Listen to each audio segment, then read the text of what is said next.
Another ABC, The Adventures of a Broken Child. One of my core beliefs is that every human being has something they're uniquely good at. You can credit a creator for this, or you can assume it's the result of randomly mixing billions of possible outcomes, but I've never met anyone who didn't possess at least the seed of something special about them. What makes me question the creator sometimes is that not everybody discovers their special ability, and you'd be surprised how many people are never legitimately encouraged to develop it. Often, they're told their unique gift is impractical and they should forget it. It's ironic that as much time as I now spend trying to promote Jackson and promote Mississippi, there were long stretches in my life when I wanted to be anywhere but here, and long stretches where I didn't care where I was, as long as I didn't have to interact with anyone, ever. I'm not antisocial. Children who stutter are often afraid to try and communicate, afraid they will try, and their words will break or come out in a way they don't mean.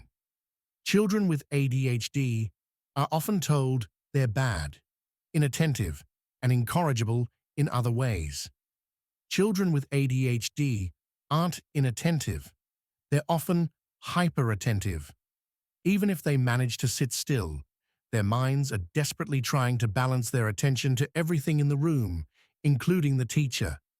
We can't block out everything in the room, but the teacher, and that's how we get in trouble. I've had people get pretty mad about that. It's very difficult to escape your parents' influence. They're older than you, and they know more than you. They love you, and they want you to be successful, even if they never agree with you on what successful means. My parents had conflicting goals for me. The first happened before I was born. Should I be a girl, they were going to name me for my aunt in Atlanta.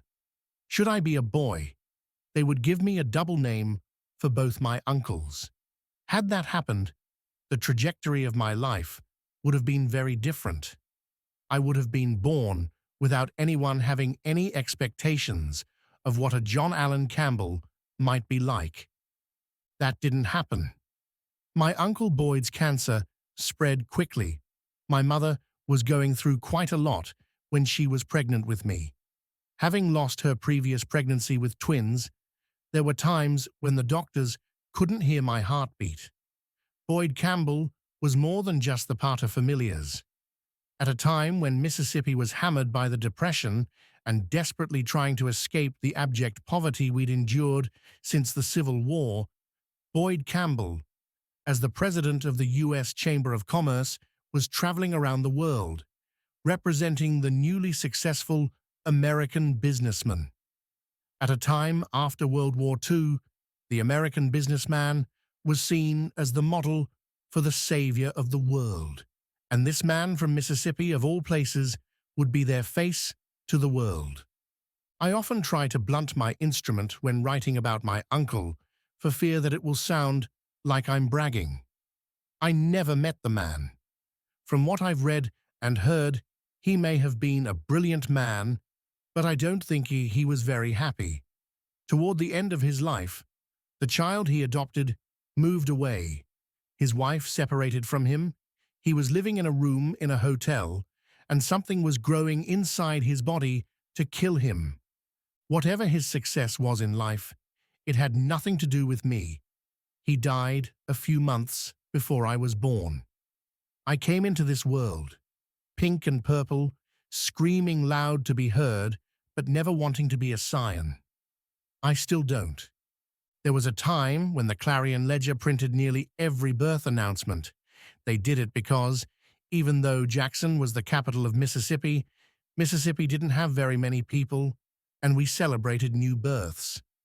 By the time I was born, they had given up the practice for many years because after the war, there were an awful lot of babies coming into Mississippi.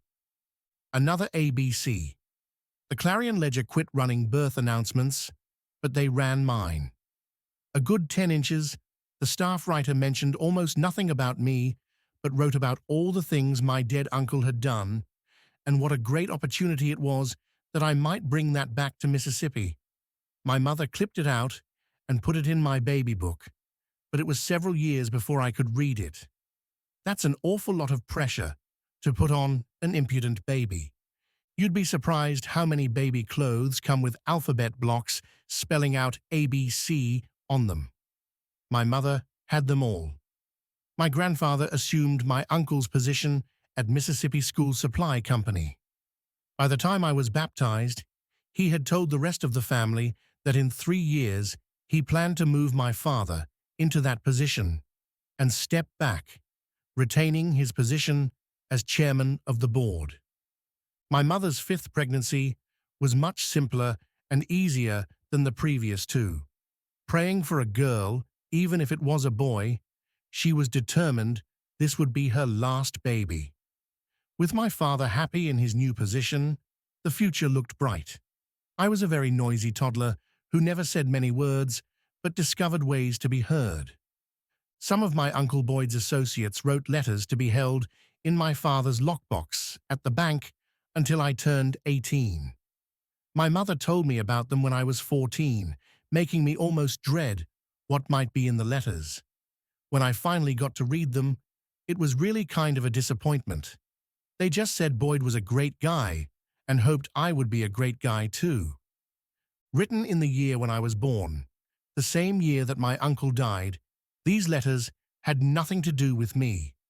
They were old men missing their friend, who somehow transferred their affection to this rather unexceptional baby before his eyes were properly open. In Star Trek VI, a Vulcan traitor says something I always remember. 400 years ago, on Earth, workers who felt their livelihood threatened by automation flung their wooden shoes, called sabots, into the machines to stop them. Hence the word sabotage. She's referencing a time during the Industrial Revolution when French weavers sabotaged the new clockwork looms. No one expected the bit of sabotage that would wreck the world's plans for another ABC.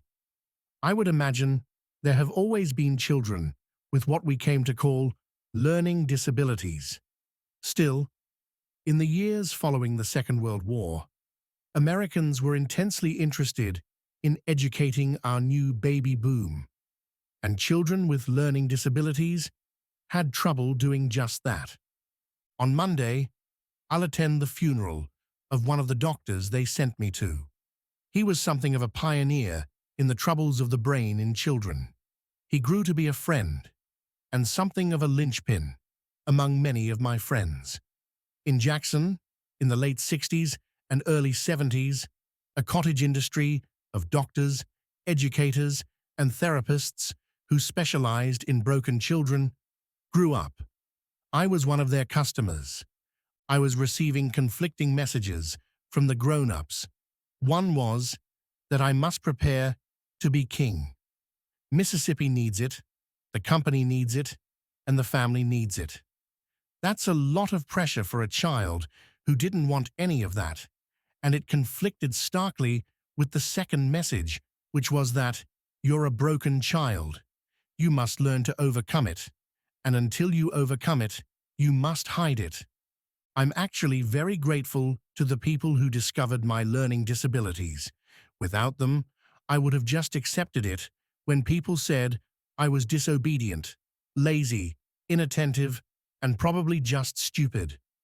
Children with learning disabilities often don't believe in their hearts that they're stupid, but they learn to accept that prognosis from everyone else. What didn't happen in all of this was that nobody particularly noticed that there were things that I was actually pretty good at. There were so many things I was terrible at that they probably didn't look for something that told a different story. When I see young people now, I immediately start looking for something special about them that nobody is seeing. It's very lonely when the world doesn't see your special ability. It's easy for a child to start losing faith in the things they should have the most faith in. At 13, Ray Harryhausen began teaching himself stop-motion animation, a subject that most people had no idea about. His father, a machinist, liked to tinker, so he encouraged it.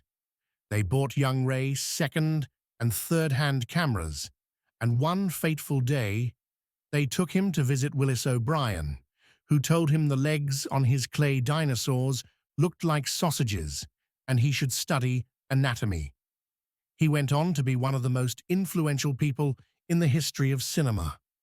For a while, some of the pressure for me to become another ABC was ameliorated by my older brother. I thought he could do anything, and he had my father's name, even though the papers never said another JBC.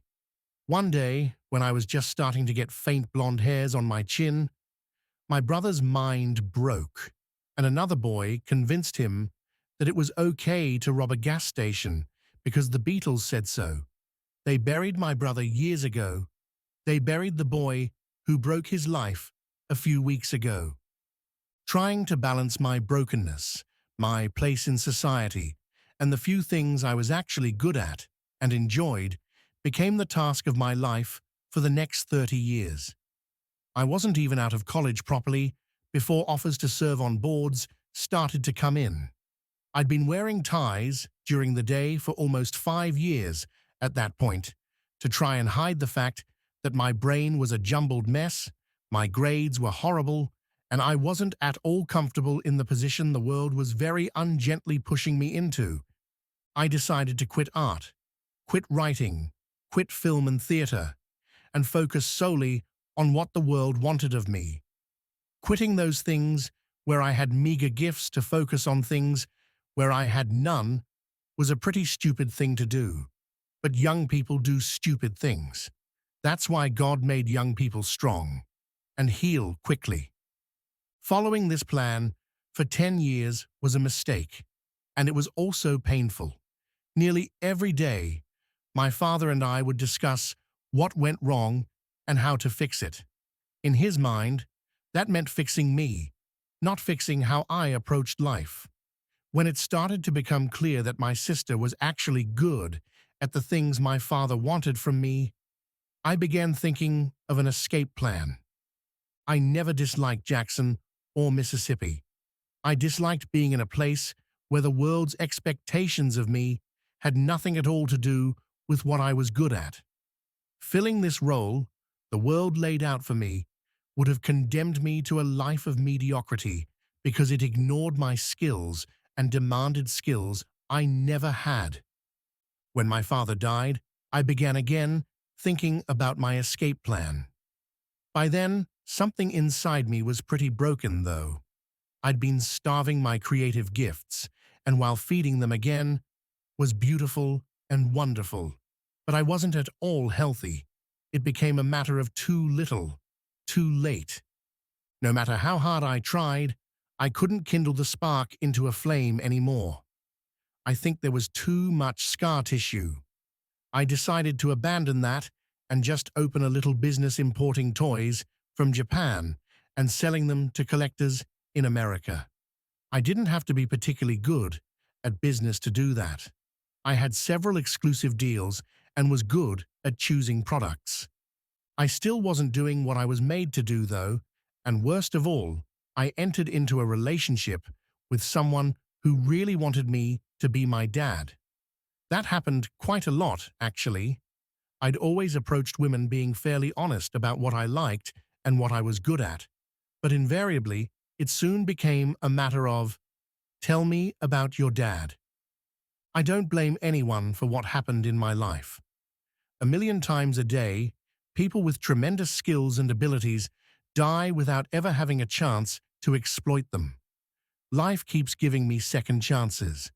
I'm old enough that there are parts of my body that will never work again, but I'm more creative than I've been in 40 years. I do believe in God, and that God endows every living soul with gifts only they possess. He doesn't give us a clear path to discover and use those gifts, though. That part is up to us, and that part isn't easy. I see young people all the time who early on discovered their gifts, and the world celebrates them with them. I'm happy for them, and I celebrate with them. But in my heart, I'm always looking for the ones who don't know what their gifts are yet, or who do know but don't believe in them yet. It turns out I wasn't another ABC. That was the dream of old men who were missing their friend. Figuring out what you're not is the first step in finding what you are. It's often not easy. There will be signs, though, clues and omens to help you find your way. Thanks for reading Campbell. Subscribe for free to receive new posts and support my work.